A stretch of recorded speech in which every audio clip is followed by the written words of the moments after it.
Bonjour à tous, nous voilà partis pour une randonnée sur un jour et demi, puisque là il est assez tard, on monte voir la cascade d'Enfer. Donc ça c'est pas loin de Luchon, dans les Pyrénées. On va faire une randonnée qui va nous faire découvrir quelques lacs. Un lac bleu et le sommet de la randonnée c'est le lac Selinda. Alors on part avec le minimum, hein. Moi c'est un sac de 30 litres. Pascal a un sac de 55 litres mais qui est pas complètement chargé. Au niveau repas, ce sera du lyophilisé. C'est quand même plus léger. Et là, réchaud à gaz. On a essayé de faire le plus léger possible pour que la rando soit la moins pénible possible, puisqu'apparemment c'est assez raide. Voilà. Donc ça c'est le départ. Il est 19h. On va essayer de monter 1h30 pour bivouaquer et revenir tranquillement demain. La première vue qu'on voit c'est la cascade d'Enfer. Donc on va se rapprocher, je vous montrerai ça. Voilà. Alors on voit la cascade d'Enfer. Nous on va bifurquer sur la gauche. Passer dans la vallée là-bas. Alors on commence la montée. Il n'y a plus grand monde, hein. Il y avait pas mal de voitures en bas, mais je pense que les gens étaient aux petites buvettes qu'il y avait en bas. Donc il n'y a pas grand monde. On commence à être assez sombre parce que c'est très couvert.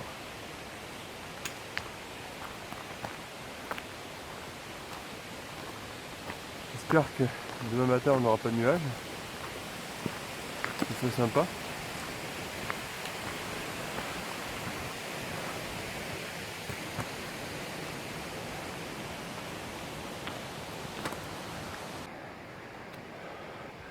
Le chemin est très large. C'est raide mais c'est assez facile. Il y a très peu d'accidents sur le terrain, donc c'est sympa à monter. Il est 20h, on espère marcher encore 1 heure pour atteindre le sommet du col et pouvoir bivouaquer.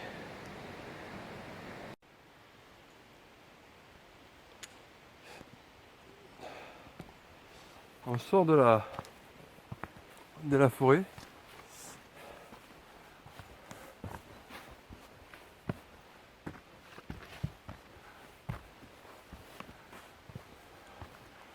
On arrive sur une prairie. Ça c'est sympa. On entend l'eau. Donc on profite de cette balade pour faire un peu de géocaching. Ça rythme un peu la balade. Voilà, donc là lac vert, lac bleu, col du Pignata. Et là à droite le gouffre d'Enfer. Donc nous on va aller sur les lacs. Donc on continue à monter ici. Ah, on va arriver dans les nuages.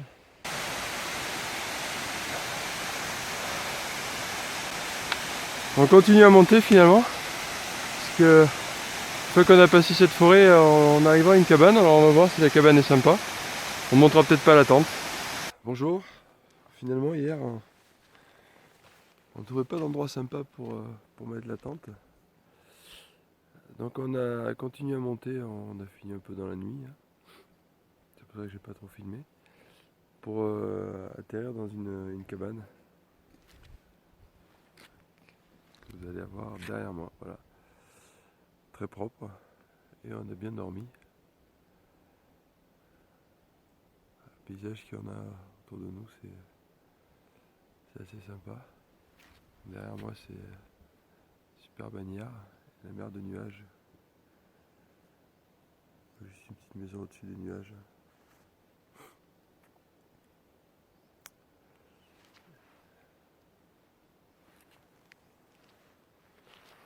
Alors la balade qu'on va faire aujourd'hui,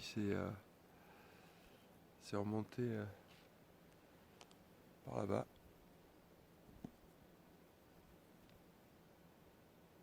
Pour essayer d'aller vers le refuge. Et après il y a tous les lacs qui sont de ce côté-là.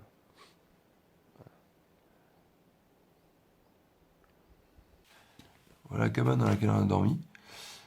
C'est assez original, il y a une structure très simple. Deux petites fenêtres.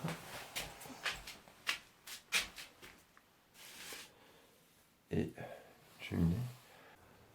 Voilà reparti. Sous le soleil.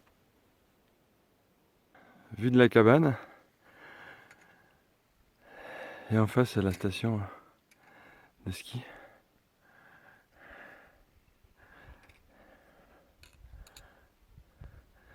Le petit étang qu'on voit, c'est le lac Noir. On a bifurqué, vis-à-vis de la route du refuge qu'on a laissé sur le côté. Et là, on prend la direction des lacs, donc avec le chemin en face.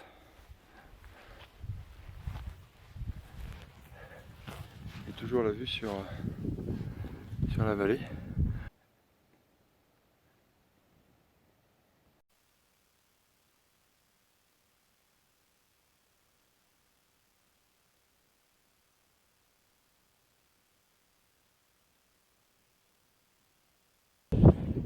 Une vue du lac Vert.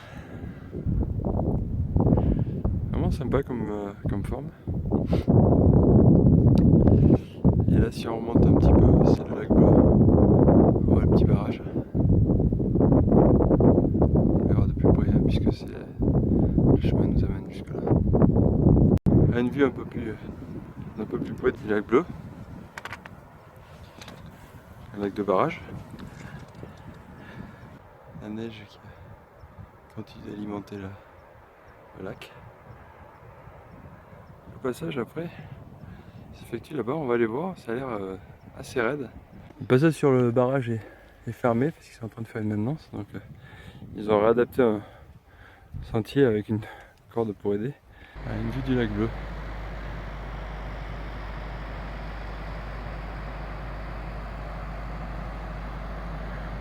Il a l'air assez profond.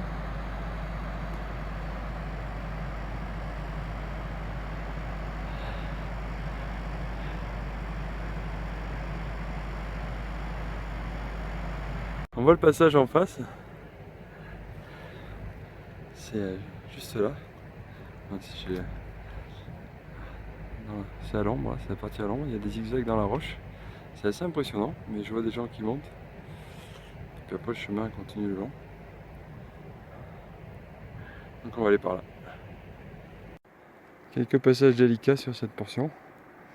On voit c'est très raide.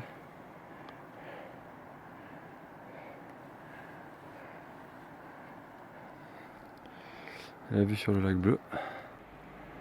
Des passages bien étroits où il faut faire gaffe là parce que on est obligé de mettre les mains.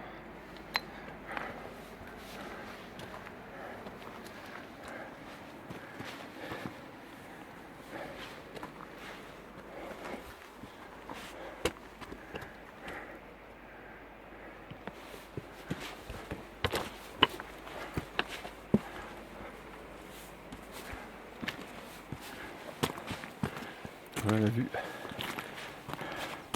Une fois au sommet.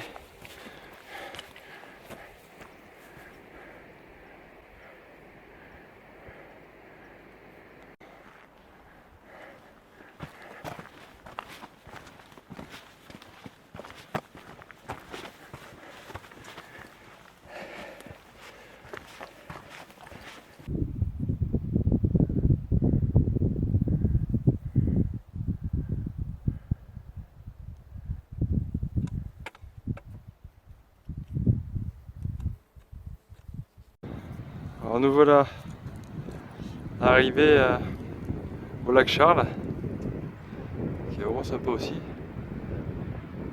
avec un niveau d'eau assez bas quand même.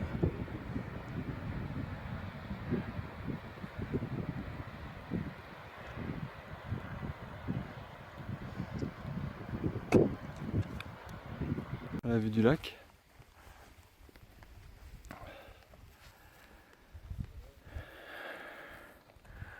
Allez tremper les pieds.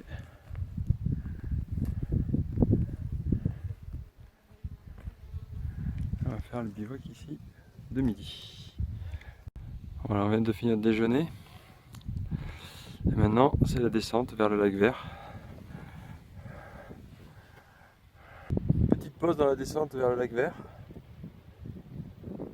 Donc tout à l'heure on a refait le même chemin qu'à l'aller. C'est-à-dire qu'on est repassé par le lac Charles et le lac Bleu qui tombe le dos. Juste au-dessus il y a le lac Bleu. On voit les cabanes ici de maintenance. Donc on descend vers le lac Vert. Et après on va partir sur la droite. Sur la droite du lac. On voit qu'il y a des gens qui se baignent dans ce lac. Et on va redescendre tranquillement vers la voiture. Alors, une descente originale. C'est des pieux plantés dans la roche pour nous aider à descendre jusqu'en bas. Donc on va essayer de prendre appui dessus sans se casser la figure parce que ils sont un peu courts, donc on peut s'empaler dessus.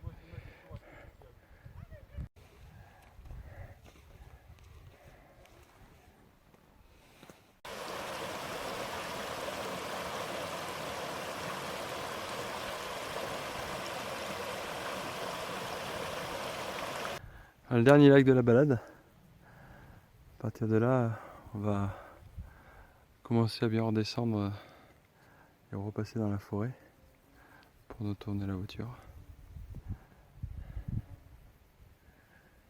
Alors on rejoint le chemin qu'on avait pris hier. On voit la bifurcation juste là, au panneau. Donc après hier soir on était monté par ce sentier. Et là on le rejoint, donc du coup c'est la fin de la rando. Puisqu'il n'y a plus beaucoup à descendre. J'espère qu'elle vous a plu. Et ça vous a donné envie de la faire. A bientôt.